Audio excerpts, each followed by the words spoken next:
ನಾವಿಲ್ಲಿ ವ್ಯವಸಾಯ ಮಾಡ್ಕೊಂಡಿದ್ದೀರಿ ಚಿಕ್ಕನಹಳ್ಳಿ ಗ್ರಾಮದಲ್ಲಿ. ಆ ವ್ಯವಸಾಯ ಮಾಡ್ಕೊಂಡಿರೋದ್ರಲ್ಲಿ ನಾವು ತೋಟಗಾರಿಕೆ ಮಾಡಿಕೊಂಡು ನಮ್ಮ ಅಪ್ಪನು ಜಿಳ್ಳಪ್ಪ ಅಂತ. ಆಮೇಲೆ ನಮ್ಮ ತಾಯಿ ಹೆಸರು ಸಾಕಮ್ಮ. ನಮಗೆ 4 ಜನ ಮಕ್ಕಳಿದ್ದಾರೆ. ಸಾರು ನಮ್ಮದು 2 ಎಕರೆ ಜಮೀನಿದೆ. 2 ಎಕರೆ ಜಮೀನಲ್ಲಿ 1 ಎಕರೆ ರಾಗಿ ಕುಷ್ಕಿ ಹಾಕಿದ್ದೀರಿ, 1 ಎಕರೆ ಸಪ್ರ ಇದೆ. ಇದು ಬೇರೆಯವ್ರ ಜಮೀನು. ವಾರ್ಕ್ ಮಾಡ್ಕೊಂಡಿದ್ದೀನಿ, ಬಾಳೆ ಹಾಕಿದ್ದೀನಿ. ಇದರಲ್ಲಿ ಬಾಳೆ ಹಾಕಿ ಇವಾಗ ಬೆಳೆ ತೆಗೆದಿದ್ದೀನಿ. ಅದು ನಮ್ಗೆ ಅನುಭವ ಇಲ್ಲ, ನಮ್ಗೆ ಯಾರೂ ಹೇಳ್ಕೊಟ್ಟಿಲ್ಲ. ನಿಮ್ಮಂಥವ್ರು ಬಂದು ನಮ್ಗೆ ಅನುಭವ ಇಲ್ದಿರ ನಾವು ಮಾಡಿಸಿಲ್ಲ. ತಿಪ್ಪೆ ಗೊಬ್ಬರ ಹಾಕ್ತೀರಿ, ಗೌರ್ಮೆಂಟ್ ಗೊಬ್ಬರ ತಂದು ಹಾಕ್ತೀರಿ, ಉಳುಮೆ ಮಾಡ್ತೀರಿ, ಬೆಳೆ ಇಕ್ತೀರಿ. ನಾವು ಒಂದು ಸಸಿಗೆ ಅದು 12 ರೂಪಾಯಿ ರೇಟ್ ಬಿದ್ದಿದೆ. ಇಲ್ಲಿ ಗುಮ್ಲಾಪುರ ಬಾರ್ಡ್ರಲ್ಲಿ ನರ್ಸರಿ ಇದೆ, ಅಲ್ಲಿ ನಾವು ತಗೊಂಬಂದಿದ್ದೀರಿ ಸರ್. 1 ಎಕರೆಗೆ 1200 ಸಸಿ ಬೇಕು ಸರ್. ಅದೇ 1200 ಸಸಿ ತಂದಿದ್ದೀರಿ.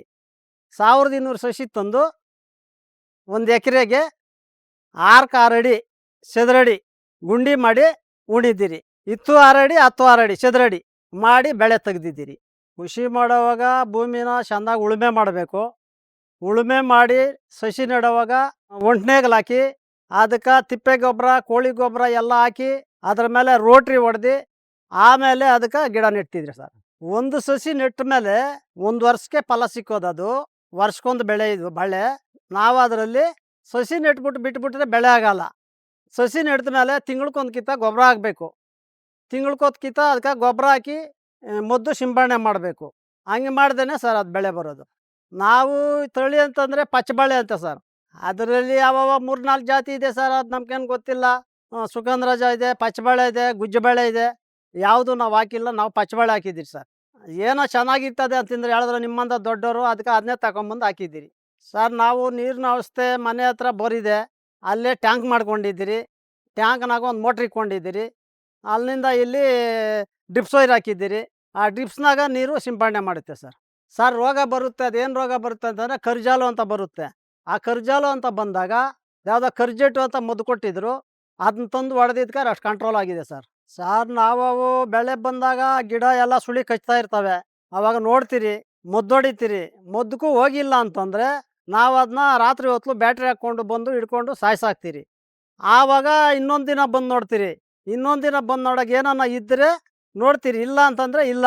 ಆಮೇಲೆ ಮದ್ದು ಹೊಡಿತೀರಿ. ಕರಿಜಾಲು ಬರುತ್ತೆ ಮದ್ದಕ್ಕೆ, ಗಿಡಗೆ. ಆವಾಗ ಮುತ್ತಾಕೊಂಬಂದು ಹೊಡಿತೀರಿ. ಒಂದು 4 ದಿನ ನೋಡ್ತೀರಿ. 4 ದಿನ ನೋಡಿದ್ದಾದ ಮೇಲೆ ಅದೇನೋ ಕಂಟ್ರೋಲ್ ಆಗಿಲ್ಲ ಅಂತಂದರೆ ತಿರ್ಗಾ ಹೋಗಿ ಬೇರೆ ಮದ್ದು ತರ್ತೀರಿ. ಅವ್ರು ಕೇಳ್ತೀರಿ, ತಗೊಂಡೋಗಿ ಗಿಡ ತಗೊಂಡು ತೋರಿಸ್ತೀರಿ ಮದ್ದಂಗಡಿಯಲ್ಲಿ. ಆ ತೋರಿಸ್ದಾಗ ಅವರು ಇದಲ್ಲಪ್ಪ ಇದು ಹೊಡಿ ಅಂತ ಕೊಡ್ತಾರೆ. ಆವಾಗ ಅದು ತಗೊಂಬಂದು ಹೊಡಿತೀರಿ. ಆವಾಗ ಕಂಟ್ರೋಲ್ ಆಗುತ್ತೆ. ಈ ವಾತಾವರಣ ಇಲ್ದಾಗ ಏನಾಗ್ತದೆ, ಮಳೆ ಗಿಳೆ ಹೊಡೆದ್ರೆ ಹೋಗ್ಬಿಡ್ತದೆ ಮದ್ದು. ನಾವು ತಿರ್ಗಾ ಹೋಗಿಲ್ಲಪ್ಪ ಅಂತ ಅವ್ರ ಹತ್ರ ಹೋಗ್ತೀರಿ. ಅವ್ರ ಹತ್ರ ಹೋದಾಗ ಅಪ್ಪ ಮಳೆ ಹೊಡೆದ್ಬಿಟ್ಟದೆ, ನಾವೇನು ಮಾಡೋಕ್ಕಾಗಲ್ಲ, ಬೇರೆ ಮದ್ದು ತಗೊಂಡೋಗಿ ಹೊಡೀರಿ ಅಂತ ಮದ್ದು ಕೊಡ್ತಾರೆ. ಆವಾಗ ತಗೊಂಬಂದು ಮಳೆ ಇಲ್ಲ ಟೈಮ್ ನೋಡಿಕೊಂಡು ಹೊಡಿತೀರಿ. ಆವಾಗ ನಮ್ಗೆ ಅನುಕೂಲ ಆಗುತ್ತೆ ಸರ್. ನಾವು ರೋಗ ಬಂದಾಗ ನೋಡಿಕೊಂಡು ಮದ್ದು ತಗೊಂಬರ್ತೀರಿ, ತಗೊಂಬಂದು ಹೊಡಿತೀರಿ. ಹೊಡೆದಾಗ ಏನಾನ ಕಂಟ್ರೋಲ್ ಬಂದರೆ 1 ವಾರ 15 ದಿವಸ ಅದನ್ನೇನು ನೋಡಲ್ಲ ನಾವು. ಕಂಟ್ರೋಲ್ ಬರೀ ಅಂದರೆ ಕಂಟಿನ್ಯೂ ಆಗಿ ವಾರಕ್ಕೊಂದ್ಕಿಂತ ಮದ್ದು ಹೊಡಿತೀರಿ. ಆ ಮದ್ದು ಹೊಡೆದಾಗ ಆಮೇಲೆ ಅದೇನಾನ ಏರುಪೇರಾಗಿ ಮಳೆ ಗಿಳೆ ಬಿದ್ದು ವಾತಾವರಣ ಚೇಂಜ್ ಆಗಿ ಏನಾನ ಕಂಟ್ರೋಲ್ ಆಗಿಲ್ಲ ಅಂದರೆ ಅದು ತಿರ್ಗಾ ಮತ್ತೆ ತಗೊಂಬಂದು ತಿರ್ಗಾ ಮದ್ದು ಹೊಡಿತೀರಿ. ಆಗ ಕಂಟ್ರೋಲ್ಗೆ ಬರುತ್ತೆ. ಆವಾಗ ನಾವು ತಿರ್ಗಾ 15 ದಿನ 20 ದಿನ ಮದ್ದು ಹೊಡೆಯಲ್ಲ. 20 ದಿನ ಮೇಲೆ ಆಮೇಲೆ ಹೊಡೆಯೋದು ಮದ್ದು. ಆಮೇಲೆ ಅದನ್ನ ನೋಡಿಕೊಂಡು ಗೊಬ್ಬರಗಳು ಹಾಕ್ಕೊಂಡು ನೀರು ವ್ಯವಸ್ಥೆ ಮಾಡಿಕೊಂಡು ಗಿಡನ ತಣವಾಗಿ ಇಕ್ಕೊಂತೀರಿ. ಅಷ್ಟು ಬಿಟ್ಟರೆ ಇನ್ನು ಅದು ವಾರಕ್ಕೊಂದ್ಕಿಂತ ನೀರು ಬಿಟ್ರೇನು ಸರಿನೇ, ವಾರಕ್ಕೆ ಬಿಡೇಬೇಕು ನೀರು. ನೆರಳು ಮುಚ್ಕೊಂಡಿರ್ತದೆ, ಏನು ಅಷ್ಟೊಂದು ನೀರು ಕುಡಿಯೋಲ್ಲ. ಬೇಸಿಗೆ ಕಾಲದಲ್ಲಿ ಜನವರಿ ಕಳೆದ ಮೇಲೆ ನೀರು ಜಾಸ್ತಿ ಕೇಳುತ್ತೆ. ಮುಂಗಾರಿ ಮಳೆ ಹುಟ್ಟೋ ಗಂಟ ನೀರು ಜಾಸ್ತಿ ಕೇಳುತ್ತೆ. ಆವಾಗ ಅದಕ್ಕೆ ಏನು ಮಾಡ್ತೀರಿ ಅಂತಂದರೆ ನೋಡಿ, 2 ಡ್ರಿಪ್ ಹಾಕಿದ್ದೀರಿ. ಆವಾಗ ತ್ಯಾಮ ಸಾಲಿಲ್ಲ ಅಂದರೆ ಸೆಂಟ್ರಲ್ಲಿ ಒಂದು ಸ್ಪ್ರಿಂಕ್ಲರ್ ಹಾಕ್ತೀರಿ. ಆವಾಗ ಚೆಂದಾಗಿ ಭೂಮಿ ಎಲ್ಲ ನೆಂದು ಅದಕ್ಕೆ ತಣು ಬರುತ್ತೆ. ಹಂಗಾಗಿ ನಾವು ಮಾಡ್ತಾಯಿದ್ದೀರಿ ಸರ್. ಸರ್ 1 ಎಕರೆಗೆ 1 ಕಿತ್ತ ಹಾಕೋದಕ್ಕೆ ಈ ಗಿಡಕ್ಕೆ 15 ಮೂಟೆ ಗೊಬ್ಬರ ಹಾಕಿದ್ದೀನಿ, ಗೌರ್ಮೆಂಟ್ ಗೊಬ್ಬರ. ಆ ಗೌರ್ಮೆಂಟ್ ಗೊಬ್ಬರ ಹಾಕೋವಾಗ ಒಂದು 8 ಆಳು ಒಂದಿನ ಕರ್ಕೊಂಬಂದಿದ್ದೆ, 13 ಆಳು ಒಂದಿನ ಕರ್ಕೊಂಬಂದಿದ್ದೆ. ಅವ್ರಿಗೆ ಕೂಲಿ ಎಷ್ಟು ಗೊತ್ತಾ, 1200 ರೂಪಾಯಿ. 15 ಮೂಟೆ ಗೊಬ್ಬರ ಹಾಕ್ಬಿಟ್ಟು ನಾವು ಸೆಂಟ್ರು ಬೀದಿನಾಗ ರೋಟ್ರಿ ಹೊಡೆದ್ಬಿಟ್ಟು, ಯಾಕಂದರೆ ಮಣ್ಣು ಬರೋಲ್ಲ ಇಲ್ಲ ಅಂದರೆ ಶನಿಕೇಕ, ಆ ರೋಟ್ರಿ ಹೊಡೆದ್ಬಿಟ್ಟು ಲೂಸ್ ಮಾಡಿಕೊಂಡು ಅದನ್ನ ಎತ್ತಿ ಆ ಕಡೆ ಈ ಕಡೆ ಮಣ್ಣು ಹಾಕ್ಕೊಂಡು 15 ಮೂಟೆ ಗೊಬ್ಬರ ಹಾಕಿ ಉದ್ದಿ ಹಾರಾಕಿದ್ದೀರಿ. ಆ ಉದ್ದಿ ಹಾರಾಕಿದ ಮೇಲೆ ಒಂದು 8 ದಿನ ನೀರು ಬಿಡಿಲ್ಲ. 8 ದಿನ ಕಳ್ಕೊಂಡು ನೀರು ಬಿಟ್ಟಿದ್ದೀರಿ ಟಿಪ್ಸ್ನಾಗ. ಆಮೇಲೆ ವಾರಕ್ಕೊಂದ್ಕಿಂತ ನೀರು ಬಿಟ್ಕೊತಾ ಇದ್ದೀರಿ ಸರ್. ನಮ್ಗೆ ಕಾರ್ಮಿಕರು ಅಂತಂದರೆ ಇವಾಗ ಯಾರಾಕೋ ಟೈಮು ಯಾರಾಕದ್ಮೇಲೆ ಗಂಡಾಳ ಕೆಲಸ ಏನೂ ಇರಲ್ಲ. ನೀರು ನಾವೇ ಬಿಟ್ಕೊತೀರಿ. ಈ ಕಳೆ ಬಂದಾಗ ಹೆಣ್ಣಾಳನ್ನ ಕರ್ಕೊಂಡು ಒಂದು 15 ದಿವ್ಸಕ್ಕೊಂದ್ಕಿತ ತಿಂಗ್ಳಿಗೊಂದ್ಕಿತ ಕಳೆ ಕೀಳ್ಸ್ಕೊಂತೀರಿ. ನಮ್ಮ ಮನೇಲಿ ಖುಷಿಕ್ಕೆ ನಮ್ಮ ಮಿಸ್ಸೆಸ್ಸು, ನಮ್ಮ ದೊಡ್ಡ ಮಗ, ನಾನು, ಮಾದೇಶು ಅಂತ ಇದ್ದಾನೆ ಮಗ, ಅವನು ಕೆಲ್ಸಕ್ಕೆ ಹೋಗ್ದಿದ್ದಾಗ ಬಂದು ಅವನು ಮಾಡ್ತಾನೆ. 4 ಜನ ಇದ್ದೀರಿ ನಾವು. ನಮ್ಮ ದೊಡ್ಡ ಮಗಳಿಗೆ 5 ಜನ, ಒಟ್ಟು 5 ಜನ ಇದ್ದೀರಿ ನಾವು. ಸಾರ್ ಇದು 1 ಎಕರೆಗೆ ಬಂದು 85,000 ಬಿದ್ದಿದೆ ಗಿಡ ಬಿಟ್ಟು. ಗಿಡ ಎಲ್ಲ ಸೇರಿ ಇದು 1.5 ಎಕರೆ ಇರೋದು. 1.5 ಎಕರೆ ಸೇರಿ 3 ಲಕ್ಷ ಬಂಡವಾಳ ಬಿದ್ದಿದೆ ಸರ್. ನಾವು ತಳಿ ಹಾಕಿರೋದು ಪಚ್ಚಬಾಳೆ ಅಂತ ಸರ್. ಸಾರು ಪಚ್ಚಬಾಳೆ ಅನ್ನೋದು ನಾವು ಇನ್ನೂ ಅಷ್ಟು ಮುಂದಾಗಿ ಹಾಕಬೇಕಾಯ್ತು. ನಾನು ಯಾರನ್ನ ದೊಡ್ಡವ್ರನ್ನ ಕೇಳಿದೆ, ಅದಕ್ಕೆ ಸೀಸನ್ ಏನೂ ಇಲ್ಲ, ಯಾವಾಗಾದ್ರೂ ಹಾಕ್ಬೋದು ಹಾಕು ಅಂತ ಹೇಳ್ಬಿಟ್ರು. ನಾನು ಹಾಕ್ಬಿಟ್ಟೆ, ನನಗೆ ಗೊತ್ತಿಲ್ಲದಿರಲಿಲ್ಲ. ಈ ಪಚ್ಚಬಾಳೆ ಹಾಕೋ ಟೈಮು ವರಲಕ್ಷ್ಮಿ ಹಬ್ಬಕ್ಕೆ ಗೊನೆ ಬರ್ಬೇಕು ಸರ್. ವರಲಕ್ಷ್ಮಿ ಹಬ್ಬ ಕಟಾವ್ಗೆ ಬಂದರೆ ನಮ್ಗೆ ರೇಟ್ ಸಿಕ್ಕುತ್ತೆ. ಇವಾಗಲೂ ಅಷ್ಟು ಲೇಟ್ ಆಗಿದೆ. ವರಲಕ್ಷ್ಮಿ ಹಬ್ಬ ಕಳೆದೋಯ್ತು, ಮಾರ್ನಮಿನೂ ಕಳೆದೋಯ್ತು. ಇವಾಗ ರೇಟ್ ಡೌನ್ ಆಗಿಬಿಟ್ಟಿದೆ. 3 ಲಕ್ಷ ಖರ್ಚು ಮಾಡಿದ್ದೀನಿ. ಇವಾಗ 1.5 ಲಕ್ಷಕ್ಕೆ ತೋಟ ಕೊಟ್ಟಿದ್ದೀನಿ. ಹೊಟ್ಟೆ ಉರಿತದೆ ಸರ್. ನಾವು ಯಾರನ್ನ ಕೇಳೋಣ ಸರ್? ಇದು ಮೊದಲನೇ ಸಾರಿ ಸರ್. ನಮ್ಗೆ ಗೊತ್ತಿಲ್ಲ, ಅನುಭವ ಇಲ್ಲ. ಯಾರೋ ದೊಡ್ಡವರು ನಮ್ಮ ಹಿರೀಕರು ಹಾಕಿದ್ರಂತೆ. ಅವು ನೋಡ್ಬಿಟ್ಟು ನಾವು ಹಾಕೋಣ ಅಂತ ಹೇಳ್ಬಿಟ್ಟು ಆಸೆ ಬಿದ್ದು ಹಾಕಿದ್ರಿ. ಬೆಳೆ ತೆಗ್ದಿದ್ದೀರಿ, ಬೆಳೆ ಬಂದಿದೆ, ರೇಟ್ ಇಲ್ಲ ಸರ್. ಅದು ಒಂದು ಸಸಿ ನೆಟ್ಟಿದ್ರೆ ನಾವು ಯಾವಾಗ ನೆಟ್ಟಿದ್ರು 12 ತಿಂಗಳು ಬೆಳೆನೇ ಅದು. 1 ವರ್ಷ ಬೆಳೆ, 1 ವರ್ಷಕ್ಕೆ ಅದು ಫಲ ಸಿಕ್ಕೋದು ನಮಗೆ. ಆ ಸಸಿ ನೆಟ್ಟಿದ ಮೇಲೆ ಅನುಕೂಲವಾಗಿ ಗೊಬ್ಬರಗಳು ಹಾಕ್ಕೊಂಡು, ಗೊಬ್ಬರ ನೀರು ತಣುವಾಗಿ ಕೊಟ್ಕೊಂಡ್ಬಂದರೆ ವರ್ಷಕ್ಕೆ ಬೆಳೆ ಬರುತ್ತೆ. ನಾವೇನಾನ ಅನನುಕೂಲ ಮಾಡಿ ಅದಕ್ಕೇನಾನ ಗೊಬ್ಬರ ಗಿಬ್ಬರ ಮದ್ದು ಸಿಂಪಡಣೆ ಮಾಡಿಲ್ಲ ಅಂತಂದರೆ ಅದು ಹಂಗೆ ಮದ್ದು ಕಟ್ಕೊಂಡು ಗೊನೆ ಬರಲ್ಲ. 1.5 ವರ್ಷ ಆದ್ರೇನಾಯಿತು, ವರ್ಷದ ಮೇಲೆ 4 ತಿಂಗಳಾದ್ರೇನಾಯಿತು, ನೇರವಾಗಿ ಗೊನೆ ಬರಲ್ಲ ಅದು. ನಾವೆಲ್ಲ ಅನುಕೂಲವಾಗಿ ಅನುಕೂಲ ಮಾಡಿಕೊಟ್ಟು ನೀರು ತಂಪಾಗಿ ಮಾಡ್ಕೊಂಡಿದ್ರೆ 1 ವರ್ಷಕ್ಕೆ ಗೊನೆ ಬರುತ್ತೆ. ಕಟಾವು ಸರ್ ಇದು ಒಂದಕ್ಕಿಂತ ಬರಲ್ಲ, ಹಿಂದೆ ಮುಂದೆ ಬರುತ್ತೆ. 1 ತಿಂಗಳಾಗಿದೆ, ತಿಂಗಳಿನಿಂದ ಕಡಿತಾ ಇದ್ದೀರಿ, ಕಟಾವು ಮಾಡ್ತಾ ಇದ್ದೀರಿ. ಇನ್ನು ಜನವರಿ ಗಂಟ ಇರುತ್ತೆ ಸರ್. ಜನವರಿಗೆ ಲಾಸ್ಟ್ ಆಗುತ್ತೆ ಸರ್. ಇಲ್ಲ ನಾವು ಮಾರ್ಕೆಟ್ ಹೋಗಲ್ಲ, ಇಲ್ಲೇ ಒಟ್ಟಿಗೆ ಕೊಟ್ಬಿಟ್ಟಿದ್ದು ತೋಟನ. ಅವ್ರು ಇಲ್ಲೇ ಬಂದು ಕಟಾವು ಮಾಡಿ ಸಿಪ್ಪೆಲ್ಲ ಕೊಯ್ದುಬಿಟ್ಟು ಇಲ್ಲೇ ಕ್ರೇಟಲ್ಲಿ ಜೋಡಿಸ್ಕೊಂಡು ತಂಪ ತುಂಬ್ಕೊಂಡು ಹೋಗ್ತಾರೆ ಸರ್. ವಾತಾವರಣ ಅಂತಂದರೆ ಬಿಸಿಲಿಗೆ ಜಾಸ್ತಿ ಆದಾಗ ತಂಪಾಗಿ ನೀರು ಕೊಟ್ಕೊಂಡ್ರೆ ಏನೂ ಆಗಲ್ಲ. ಈ ಗಾಳಿ ವಾತಾವರಣ ಬಂದಾಗ ರೋಗ ಬರುತ್ತೆ ಸರ್, ಕೆಂಪು ರೋಗ. ಆ ಕೆಂಪು ರೋಗ ಬಂದಾಗ ಕಂಟ್ರೋಲ್ ಆದರೆ ಆಯಿತು, ಹೋದರೆ ಹೋಯ್ತು ಸರ್. ನೋಡಿ ಸರ್, ಇದು ಇಷ್ಟಾಗಲ್ಲ ಕೆಂಪು ರೋಗ ಬಂದಿದ್ದು, ನೇರವಾಗಿ ಬೆಳೆ ಆಗಿಲ್ಲ. ಅಷ್ಟೊತ್ತು ನೋಡಿಕೊಂಡು ಮದ್ದುಗಳು ನೋಡಿಕೊಂಡು ಗೊಬ್ಬರ ಬುಡಕ ಇದೇನೋ ಮದ್ದು ಕೊಡ್ತಾರೆ ಸರ್, ಅದು ಗ್ಲಾಸ್ನಲ್ಲಿ ಕಲಿಸಿ ಬುಡಕ್ಕೂ ಬಿಡ್ಬೇಕು ಸರ್. ವಾರಕ್ಕೊಂದು ಕಿತ್ತ 3 ಕಿತ್ತ ಬಿಡ್ಬೇಕು ಸರ್. ಆ 3 ಕಿತ್ತ ಬಿಟ್ಟಾಗ ರೋಗ ಕಂಟ್ರೋಲ್ ಆಗುತ್ತೆ. ಅದು ಕಂಟ್ರೋಲ್ ಆಗಿಲ್ಲ ಅಂತಂದರೆ ಬೆಳೆನೇ ಹೋಗ್ಬಿಡುತ್ತೆ ಸರ್, ತೋಟ ಎಲ್ಲ ಅಳ್ಕೊಂಡು ಹೋಗ್ಬಿಡುತ್ತೆ ಸರ್. ಆ ರೋಗ ಬಂದಾಗ ಗಾಳಿ ಕಾಲಕ್ಕೆ ಮುಂಗಾರಿ ಮಳೆ ಬಿದ್ದಾಗ ಗಾಳಿ ಹೆವಿ ಗಾಳಿ ಬರುತ್ತೆ. ಆ ಗಾಳಿ ಬಂದಾಗ ಕೆಂಪು ರೋಗ ಬರುತ್ತೆ ಗಿಡಕ್ಕೆ. ಆ ಗಿಡಕ್ಕೆ ಕೆಂಪು ರೋಗ ಬಂದಾಗ ನಾವೇನೋ ನೋಡ್ಕೊಂಡಿರೋ ಇದ್ರೆ ಗಿಡ ಎಲ್ಲ ಕೆಂಪು ರೋಗ ಹತ್ಕೊಂಡು ಹೋಗ್ಬಿಡುತ್ತೆ, ಸುರಿಗಕ್ಕೆ ಸುಳಿಗಂಟ ಹೋಗ್ಬಿಡುತ್ತೆ. ಆ ಸುಳಿಗಂಟ ಹೋದಾಗ ನಾವು ಗಿಡ ನೋಡ್ಕೊಂಡಿಲ್ಲ ಅಂತಂದರೆ ಅದು ಅಲ್ಲಿ ಗೊನೆನೂ ಬರಲ್ಲ, ಸುರಿಗೆಕ್ಬಿಟ್ಟು ಗಿಡನೇ ಹಂಗೆ ಸಣ್ಣ ಆಗ್ಬಿಡುತ್ತೆ ಗಿಡ. ಆವಾಗ ನಾವು ನೋಡಿಕೊಂಡು ಮದ್ದು ತಗೊಂಬಂದು ಬುಡಗಳಿಗೆ ಮದ್ದಟ್ಟಬೇಕು. ಒಂದು 1/4 ಲೀಟ್ರ್ ಒಂದು ಡ್ರಮ್ಗೆ ಹಾಕೊಂಡು ಕಲ್ಸ್ಕೊಂಬಿಟ್ಟು ಒಂದು 1/4 ಲೀಟ್ರ್ ಒಂದು ಬುಡಕ್ಕಿನೂ ಬಿಡ್ತೀರಿ. ಆ ಒಂದು ಬಿಡಕಿನೂ ಬಿಟ್ಟಾಗ ಆ ಒಂದು 3-4 ದಿನ ಬಿಟ್ಕೊಂಡು ನೋಡ್ಕೊತೀರ ಅದು ವಾತಾವರಣ ಏನು ಅನ್ನೋದು ಬೇರು ಇದಾಗುತ್ತೆ. ಆವಾಗ ಅದು ನೋಡ್ಬಿಟ್ಟು ಇನ್ನೂ ಆಗಿಲ್ಲ ಅಂತಂದರೆ ತಿರ್ಗಾ ಹೋಗಿ ಮದ್ದಂಗಡಿಗೆ ಹೋಗಿ ಈ ಥರ ಆಗಿದೆಯಪ್ಪ ಅಂತಂದರೆ ಅವ್ರು ತಿರ್ಗಾ ಸುಣ್ಣಧೂಳು ತಗೊಂಬಂದು ಸುತ್ತು ಬುಡಕ್ಕಾಕ್ರಿ, ಅದು ತ್ಯಾವ ಆಗ್ಬಿಟ್ಟು ರೋಗ ಬರೋದು. ಬುಡಕ್ಕಾಕ್ರಿ ಅಂತ ಹೇಳ್ತಾರೆ. ಆವಾಗ ಸುಣ್ಣಧೂಳು ತಗೊಂಬಂದು ಬುಡ ಸುತ್ತು ಒಂದು 2 ಇಂಚು ಬಿಟ್ಟು ಸುತ್ತು ಮುಗ್ಗು ಬಿಟ್ಟು ಹಂಗೆ ಬಿಡ್ತೀರಿ ಅದಕ್ಕೆ. ಆ ಮುಗ್ಗು ಬಿಟ್ಟು ಹಂಗೆ ಬಿಟ್ಟಾಗ ಅದು ಕಂಟ್ರೋಲ್ ಆಗುತ್ತೆ. ಆ ಕಂಟ್ರೋಲ್ ಆದಮೇಲೆ ಆಮೇಲೆ ಅವ್ರು ಏನು ಮಾಡ್ತಾರೆ ಅಂತಂದರೆ, ಅವು ಬಿಟ್ಟಿದ್ದೇನಪ್ಪ ಮದ್ದು ಅಂತ ಕೇಳಿದ್ರು ನಮ್ಮನ್ನ. ಬಿಟ್ಟಿದ್ದೀರಿ ಅಂತಂದ್ರಿ. ಆಮೇಲೆ ಅವರು ಬೇರೆ ಮದ್ದು ಕೊಟ್ಟರು. ಏನಕ್ಕೆ? ಸುಳಿ ಕೊಡಿಯಕ್ಕೆ. ಈ ಸುರ್ಗಾಗಿರ್ತದಲ್ಲ, ಇದು ಬಿಸಿ ಕೊಡೋದಕ್ಕೆ ಬುಡಕ್ಕೆ ಕೊಟ್ಟಿರೋದೇನು ಈ ಸುಣ್ಣ. ಆಮೇಲೆ ಬಿಸಿ ಸುಣ್ಣ ಕೊಟ್ಟ ಮೇಲೆ ಆಮೇಲೆ ಮೇಲೆ ಹೊಡಿಯೋದಕ್ಕೆ ಮದ್ದು ಕೊಡ್ತಾರೆ. ಆ ಮದ್ದು ತಗೊಂಬಂದು ಹೊಡೆದ ಮೇಲೆ ಗಿಡ ಕುದುರ್ಕೊಂತು, ಚೆನ್ನಾಗಾಯ್ತು. ಆಮೇಲೆ ಚೆನ್ನಾಗಾದ್ಮೇಲೆ ನೀರು ಅದು ಹಾಕ್ಕೊಂಡು ತಿರ್ಗಾ ಇನ್ನೊಂದು ಕಿತ್ತ ಹೋದೆ. ಏನಪ್ಪ ಅಂತ ಕೇಳಿದ್ಕಪ್ಪ, ಇನ್ನೊಂದು ಕಿತ್ತ ಇವಾಗ ಒಂದು ಕೆಲಸ ಮಾಡು, 20 ಗೊಬ್ಬರ ತಗೊಂಡೋಗಿ ಬುಡದಿಂದ ಒಂದು ಅರ್ಧ ಅಡಿ ಬಿಟ್ಟು ಗ್ಯಾಪ್ ಬಿಟ್ಟು ಗೊಬ್ಬರ ಹಾಕು ಅಂತ ಹೇಳಿದ್ರು. ಆಮೇಲೆ ಏನು ಗೊಬ್ಬರ ಹಾಕಬೇಕು ಅಂತ ಕೇಳಿದೆ ನಾನು. ಆಮೇಲೆ DAP ಇದೆ ಅಂತ ಕೇಳಿದ್ರು. DAP ಇದೆ ಅಂತಂದೆ.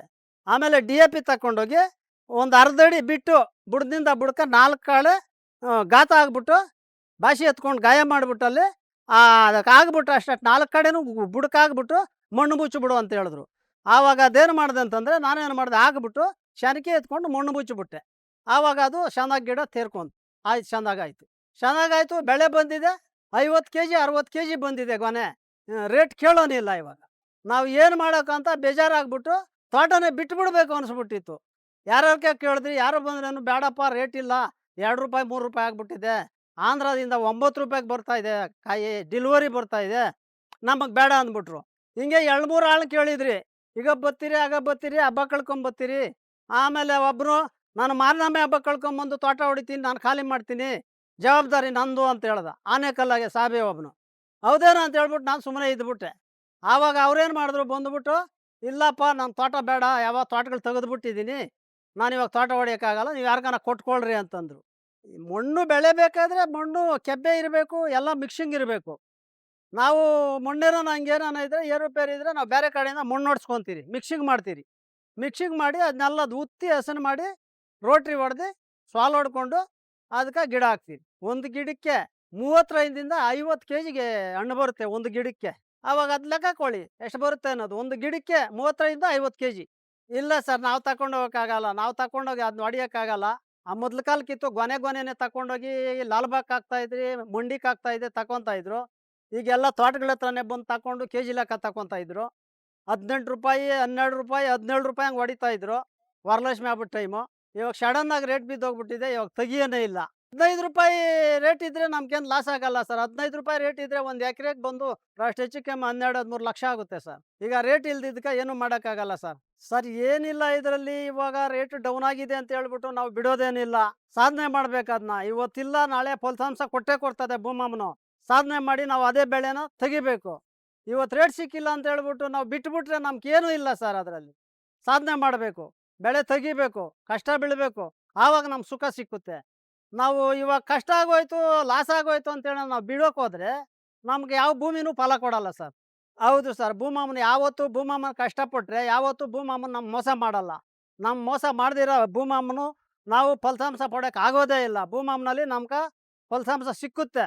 ಇವತ್ತು ನಾವೇನೋ ಗಾಸಿ ಬಿದ್ದು ಇಷ್ಟೊಂದು ಬೆಳೆ ತೆಗೆದ್ರಿ ನಮ್ದು ಹೋಗ್ಬಿಡ್ತಪ್ಪ, ನಾವು ಈ ತೋಟನೇ ಮಾಡೋದು ಬೇಡ ಅಂತ ಆಸೆಗೆ ಹೋಗೋದು ತಪ್ಪು. ಅದು ಭೂಮಮ್ಮನ ಕಷ್ಟ ಬೀಳಬೇಕು, ಮಾಡಬೇಕು, ಆವಾಗ ನಮ್ಗೆ ಸುಖ ಸಿಕ್ಕುತ್ತೆ ಸರ್. ಈಗೇನಿಲ್ಲ, ನಮ್ಮ ಸ್ನೇಹಿತರು ಯಾರೋ ಒಬ್ಬರು ಮೊನ್ನೆ ಬಂದು ಇವಾಗ ನಾವು ಇಕ್ಕಬೇಕು, ಎಷ್ಟಡಿಯಿಂದ ಎಷ್ಟಡಿಗೆ ಇಕ್ಕಬೇಕು ಗಿಡ ಅಂತ ಬಂದು ಕೇಳ್ಕೊಂಡು ಹೋದ್ರು. ಅಪ್ಪ ನಾವು 6 ಅಡಿಯಿಂದ 6 ಅಡಿ ಗಿಡ ಇಕ್ಕಿದ್ದೀರಿ, ಬೆಳೆ ಬರ್ತದೆ, ಚೆನ್ನಾಗಾಗುತ್ತೆ. ಒಂದು ಇವಾಗ ನಮ್ಮದು 50ರಿಂದ 60 ಕೆಜಿ ಬರೋದಿದೆ, 35ರಿಂದ 50 ಕೆಜಿ ಗೊನೆ ಬಂದಿದೆ, ಲಾಸ್ ಏನಿಲ್ಲ. ಬೆಳೆ ಇಲ್ದಿದ್ದಕ್ಕೆ ರೇಟ್ ಅಷ್ಟು ಕಮ್ಮಿ ಆಗಿದೆ, ಒಳ್ಳೆ ಬೆಳೆ ಬಂದಿದೆ, ಇದರಲ್ಲಿ ಲಾಭ ಸಿಕ್ಕುತ್ತೆ, ಹಾಕ್ರಿ ಅಂತ ಹೇಳಿದ್ದೀನಿ ನಾನು ಸರ್. ಇಲ್ಲ ಸರ್, ನಮ್ಮ ಕ್ಯಾಸ್ಟ್ಗೇನೋ ಇದು ಹಂಗೆ ಹಿಂಗೆ ಅಂದರು. ನಾವು ಓಡಾಡೋಕೆ ನಮ್ಗೇನು ಗೊತ್ತಿಲ್ಲ. ಅಲ್ಲಿ ನಾವು ಏನು ಮಾಡೋದು, ಅವ್ರ ಹತ್ರ ಇವ್ರ ಹತ್ರ ಹೋಗೋದು, ಬಡ್ಡಿಗೆ ತಗೊಂಬರೋದು, ಇಲ್ಲಿ ದುಡಿಯೋದು, ಅವ್ರು ಬಡ್ಡಿ ಕಟ್ಟೋದು, ಹಿಂಗೆ ಇದ್ಬಿಟ್ಟಿದೆ. ಸರ್ಕಾರದಲ್ಲಿ ನಾವೇನು ಮಾಡೋಕೆ ಹೋಗಿಲ್ಲ ಸರ್. ನಮಸ್ಕಾರ, ನನ್ನ ಹೆಸರು ಮುನ್ರಾಜು ಅಂತ. ನಮ್ಮ ಸ್ನೇಹಿತರು ಚಿಕ್ಕೀರಪ್ಪ ಅಂದ್ಬಿಟ್ಟು ಅವ್ರದ್ದು ತೋಟ ಇದು. ಆದರೆ ಆಳುಗಳನ್ನೆಲ್ಲ ಇಟ್ಟು ಸಾಲ ಸೋಲ ಮಾಡಿ ತುಂಬ ಚೆನ್ನಾಗಿ ಬೆಳೆ ಬೆಳೆದ್ರು. ಆದರೆ ಬೆಳೆ ಕೈಗೆ ಬರೋ ಟೈಮ್ನಲ್ಲಿ ಬೆಲೆ ಇಲ್ಲ. ಬೆಲೆ ಇಲ್ಲದ ಕಾರಣ ಪಾಪ ತುಂಬ ನೊಂದೋಗಿದ್ದಾರೆ. ಆದರೆ ಅದರಿಂದ ಈಗ ಎಲ್ಲ ಟೈಮ್ನಲ್ಲೂ ಹಿಂಗಾಗಲ್ಲ, ಯಾವುದೋ ಒಂದೊಂದು ಟೈಮ್ ಹಿಂಗೆ ಆಗ್ಬಿಡುತ್ತೆ. ಆ ಟೈಮ್ನಲ್ಲಿ ಪಾಪ ಅವ್ರಿಗೆ ಸರ್ಕಾರ ಏನಾದರೂ ನೆರವಾಗಬೇಕು, ಏನಾದರೂ ಸಹಾಯಧನವಾಗಲಿ, ಏನಾದರೂ ಸರ್ಕಾರದಿಂದ ಏನು ಅವ್ರಿಗೂ ಸಹಾಯ ಮಾಡಿದ್ರೆ ಈ ಅನಾಹುತಗಳಿಂದ ತಪ್ಪಿಸೋದಕ್ಕೆ ತುಂಬ ಅನುಕೂಲ ಆಗುತ್ತೆ. ಯಾಕಂದರೆ ಕೆಲವು ರೈತರು ಸಾಲ ಸೋಲ ಮಾಡಿ ಮರ್ಯಾದಸ್ಥರು ಮಾನಸ್ಥರು ಅದರಿಂದ ಅವ್ರು ಸಾಲ ಮಾಡಿರ್ತಾರೆ. ಈ 3 ಬಿಟ್ಟು ಸಾಲ ಕೊಟ್ಟಿರೋರು ಏನು ಮಾಡ್ತಾರೆ, ಈ ಬಡ್ಡಿ ಕಟ್ಟಿದ್ದ ಕಾರಣಕ್ಕೆ ಈ ಅವ್ರಿಗೆ ಅವಮಾನ ಮಾಡ್ತಾರೆ, ಬೇಜಾನ್ ಕಿರುಕುಳ ಕೊಡ್ತಾರೆ. ಅದರಿಂದ ಕೆಲವು ರೈತರು ಆತ್ಮಹತ್ಯೆ ಮಾಡ್ಕೊಳ್ಳೋ ಪರಿಸ್ಥಿತಿಗೆ ಬಂದ್ಬಿಡುತ್ತೆ. ಅದರಿಂದ ಸರ್ಕಾರ ಇದನ್ನು ಎಚ್ಚೆತ್ಕೊಂಡು ದಯವಿಟ್ಟು ಇಂಥವ್ರಿಗೇನಾದರೂ ಸಹಾಯ ಮಾಡಬೇಕು ಅಂತ ನನ್ನ ಅನಿಸಿಕೆ. ಆದರೆ ಬೆಳೆ ತುಂಬ ಚೆನ್ನಾಗಿ ಬೆಳೆದಿದ್ದಾರೆ, ಲಕ್ಷಾಂತರ ರೂಪಾಯಿ ಬಂಡವಾಳ ಹಾಕಿದ್ದಾರೆ, ಸಾಲ ಸೋಲ ಮಾಡಿ ಇದನ್ನು ಮಾಡಿದ್ದಾರೆ. ಬೆಳೆ ಎಲ್ಲ ಚೆನ್ನಾಗಿ ಬಂದಿದೆ, ಆದರೆ ಬೆಲೆ ಸಿಗ್ತಿಲ್ಲ ಮಾರ್ಕೆಟಲ್ಲಿ. ಅದರಿಂದ ನಾವು ರಿಕ್ವೆಸ್ಟ್ ಮಾಡ್ಕೊಳೋದಿಷ್ಟೇ, ಸರ್ಕಾರದಿಂದ ಏನಾದರೂ ಸ್ವಲ್ಪ ಅವ್ರಿಗೆ ನೆರವಾಗಬೇಕು, ಒಳ್ಳೇದಾಗಬೇಕು. ಇದೇ ಥರ ನಮ್ಮ ಕರ್ನಾಟಕದಲ್ಲಿ ಎಷ್ಟೋ ಜನ ರೈತರಿದ್ದು ಎಲ್ಲರಿಗೂ ಇಂಥ ಪರಿಸ್ಥಿತಿ ಬರ್ತಾ ಇದೆ. ಆದ್ದರಿಂದ ಕೆಲವರು ಹೂವು ಬೆಳೆದಿರ್ತಾರೆ, ಟೊಮಾಟೊ ಬೆಳೆದಿರ್ತಾರೆ, ಇದನ್ನೆಲ್ಲ ರೋಡ್ ಸೈಡಲ್ಲಿ ಬಗ್ಗಿಸ್ಬಿಟ್ಟು ಹೋಗಿರ್ತಾರೆ. ಆದರೆ ಅವರು ಕೂಲಿಗಳು ಸಾಲ ಮಾಡಿ ಕೈಯಿಂದ ಕೊಟ್ಟಿರ್ತಾರೆ.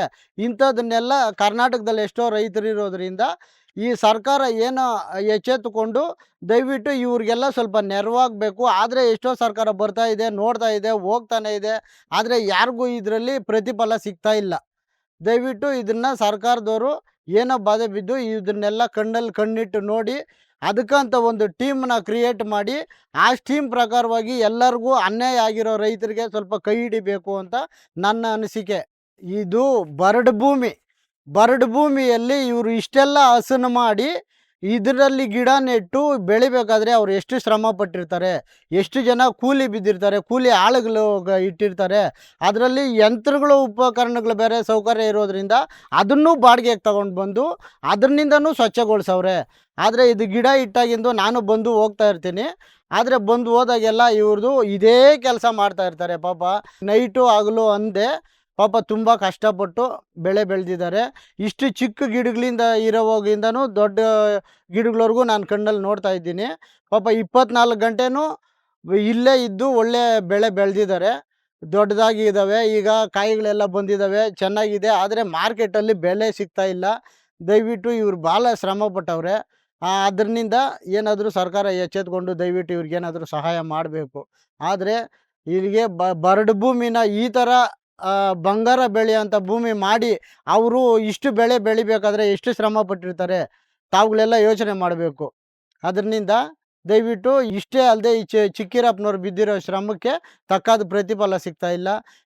ಸರ್ಕಾರದವರು ಇದ್ರ ಮೇಲೆ ಗಮನ ಹರಿಸ್ಬೇಕು. ಮತ್ತು ಇಂಥವ್ರು ಎಷ್ಟೋ ಜನ ರೈತರಿಗೆ ಅನ್ಯಾಯ ಆಗಿದೆ, ಅದನ್ನು ಸ್ವಲ್ಪ ನೋಡಬೇಕು. ಅದನ್ನೆಲ್ಲ ಕಣ್ಣಲ್ಲಿ ಅದಕ್ಕೆ ಅಂತ ಒಂದು ಟೀಮ್ನ ರೆಡಿ ಮಾಡಿ ಈ ಅನಾಹುತಗಳನ್ನ ತಪ್ಪಿಸ್ಬೇಕು ಅಂತ ನಾನು ಕೇಳ್ಕೊತೀನಿ. ಸರ್ಕಾರದಲ್ಲಿ ನಂದೊಂದು ಮನವಿ ಇದೆ. ಅದು ಬೊಂಬುಗಳು ಅಡ್ಡ ಇಕ್ಕಿರೋದು ಏನಂತಂದ್ರೆ ಅದು ಗೊನೆ ತೂಕ ಆಗ್ಬಿಟ್ಟಿದೆ, 50ರಿಂದ 60 kg ಬಂದಿದೆ. ಅದೇನೋ ಬೊಂಬು ಕೊಟ್ಟಿಲ್ಲ, ಅಡ್ಡ ಆ ಕಡೆ ಈ ಕಡೆ ಹಾಕಿ ಕಟ್ಟಿ ಕೊಟ್ಟಿಲ್ಲ ಅಂದರೆ ನೆಲಕ್ಕೆ ಬಿದ್ದೋಗ್ಬಿಟ್ಟಾಗ ಗೊನೆ ಎಲ್ಲ ಹಾಳಾಗಿ ಹೋಗ್ಬಿಡುತ್ತೆ. ನಾವು ಏನೂ ಮಾಡೋಕ್ಕಾಗಲ್ಲ ಅದನ್ನ. ಅದಕ್ಕಾಗಿ ಒಂದು ಗೂಟ ಬಂದು 35 ರೂಪಾಯಿ. ಅದು 35 ರೂಪಾಯಿ ಕೊಟ್ಟು ಒಂದು ಬುಡಕ್ಕೆ 2 ಗೂಟ ಕೊಡ್ಬೇಕು ಸರ್. ಅದನ್ನ ಆ ಗೂಟ ಕೊಡಿಲ್ಲ ಅಂತಂದರೆ ಅದು ಮುರಿದೋಗುತ್ತೆ ಸರ್. ನಾವು ಈಗ ಒಂದು 1000 ಗೂಟ ಹೊಡ್ಕೊಂಬಂದ್ರೆ 1000 ಗೂಟ ತಗೊಂಬತ್ತೀರಿ ಸರ್. ಒಂದು ಗೂಟ ಬಂದು 35 ರೂಪಾಯಿ. 1000 ಗೂಟನ ದೊಡ್ಡದಾಗಿ ತೂಕ ಬಂದಿರೋದಕ್ಕೆ ಮಾತ್ರ 2 ಗೂಟ ಹಿಂಗೆ ಕತ್ರೆ ಕೊಡ್ತೀರಿ. ಈ ಗೊನೆ ಕಟ್ಟಿಂಗ್ ಆದಮೇಲೆ ಇನ್ನೊಂದು ಚಿಕ್ಕ ಇರುತ್ತೆ, ಅದು ತೂಕ ಬರೋಷ್ಟೊತ್ತಿಗೆ ಇದನ್ನೆತ್ತಿ ಅದಕ್ಕೆ ಕೊಡ್ತೀರಿ ಸರ್. ಅದನ್ನೆತ್ತಿ ಅದಕ್ಕೆ ಕೊಟ್ಟಾಗ ಅದು ಹಿಡ್ಕೊತದೆ. ಆ ಗೊನೆ ಹಿಡ್ಕೊಂಡಾಗ ಅದು ನೋಡ್ಕೊಂಡ್ಮೇಲೆ ಇನ್ನೊಂದು ಗುಟ್ಟು ಕೊಡ್ತೀರಿ. ಒಂದೇ ಕಿತ್ತ ಬರಲ್ಲ ಸರ್, ಏರುಪೇರಾಗಿ ಹಿಂದೆ ಮುಂದೆ ಬರುತ್ತೆ ಗೊನೆ. ಅದಕ್ಕಾಗಿ ನಾವು ಒಂದು 1000 ಗೂಟ ಹೊಡ್ಕೊತೀರಿ. ಒಂದು ಎಕರೆಗೆ ಒಂದು 1000 ಗೂಟ ಹೊಡ್ಕೊಂಡ್ರೆ ನಮಗೆ ಅನುಕೂಲ ಆಗುತ್ತೆ. ಕರ್ನಾಟಕ ನ್ಯೂಸ್ ಬೀಟ್ ಚಾನಲ್ಗೆ ಧನ್ಯವಾದಗಳು. ಕರ್ನಾಟಕ ನ್ಯೂಸ್ ಬೀಟ್ ಫಾಲೋ ಮಾಡಿ, ಸಬ್ಸ್ಕ್ರೈಬ್ ಮಾಡಿ.